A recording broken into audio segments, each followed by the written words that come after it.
Selamat pagi saudara-saudara yang dikasihi Tuhan. Kita berjumpa di pagi hari ini, Rabu 7 April 2021. Kita berdoa. Bapa di surga, kami bersyukur Tuhan, di pagi hari ini kami bangun kembali untuk belajar firman-Mu, mendengarkan renungan pagi-Mu Tuhan, untuk menguatkan perjalanan hidup kami. Kuatkanlah kami lewat Roh Kudus-Mu, supaya kami mampu mengerti, melakukan firman-Mu dalam kehidupan kami hari ini. Dalam nama Yesus kami bersyukur dan berdoa. Amin. Saudara-saudara, renungan kita di pagi hari ini Rabu 7 April 2021 bertajuk Kamu Telah Ditebus. Bacaan kita diambil dari surat 1 Petrus 1 ayat 19, terjemahan baru Lembaga Alkitab Indonesia berbunyi demikian. Melainkan dengan darah yang mahal, yaitu darah Kristus yang sama seperti darah anak domba yang tak bernoda dan tak bercacat. Ayat renungan ini ada baiknya kita satukan memang dengan ayat 18 sebelum ayat 19.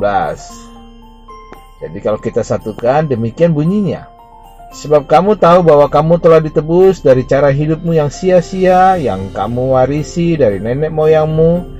Itu bukan dengan barang yang panah, bukan pula dengan perak atau emas, melainkan dengan darah yang mahal, yaitu darah Kristus yang sama seperti darah anak domba yang tak bernoda dan tak bercacat. Saudara-saudara, kamu telah ditebus dari cara hidupmu yang sia-sia, bukan dengan barang yang panah, bukan pula dengan perak atau emas, melainkan dengan darah yang mahal, yaitu darah Kristus. Pertanyaannya sekarang, mengapa kita ditebus? Pertama, kalau kita memakai pendekatan dunia perbudakan, maka pada zaman perbudakan, seorang budak tidak akan pernah bisa menjadi manusia merdeka dari dirinya sendiri. Dia akan tetap menjadi budak dan milik tuannya. Seorang budak hanya bisa merdeka jika ada orang yang menebus dari tuannya. Seorang budak apabila sudah ditebus oleh tuan, maka dia akan menjadi milik tuan yang menebus. Hal ini diutarakan Paulus dalam Roma 6 ayat 16. Apakah kamu tidak tahu bahwa apabila kamu menyerahkan dirimu kepada seseorang sebagai hamba untuk mentaatinya, kamu adalah hamba orang itu yang harus kamu taati, baik dalam dosa yang memimpin kamu kepada kematian maupun dalam ketaatan memimpin kamu kepada kebenaran.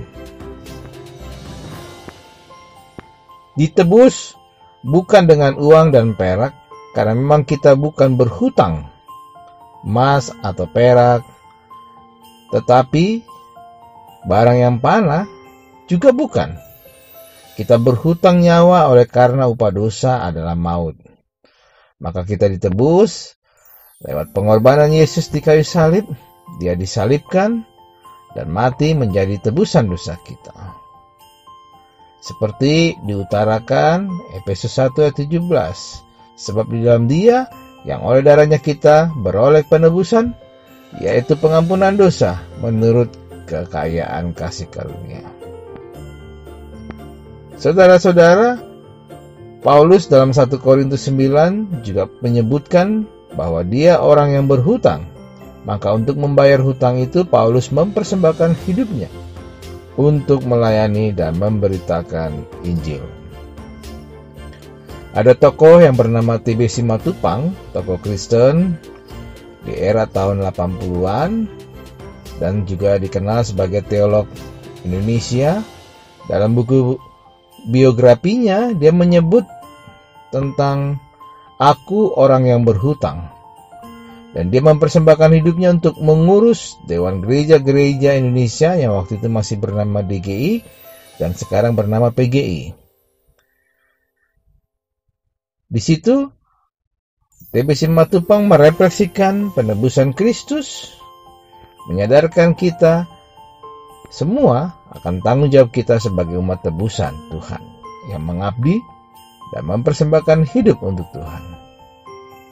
Tuhan tidak menuntut balas atas semua pengorbanannya, tetapi sudah menjadi tanggung jawab kita untuk merespon kebaikan Tuhan. Maka di pagi hari ini, hari Rabu, kita disapa sebagai umat tebusan. Apakah yang akan kita persembahkan hari ini buat Tuhan? Jawabannya ada pada saudara-saudara sekalian. Tuhan memberkati saudara dan melimpahkan segala kebaikan dalam hidup kita. Selamat pagi, Tuhan memberkati kita. Mari kita berdoa. Kami bersyukur dan berterima kasih Tuhan.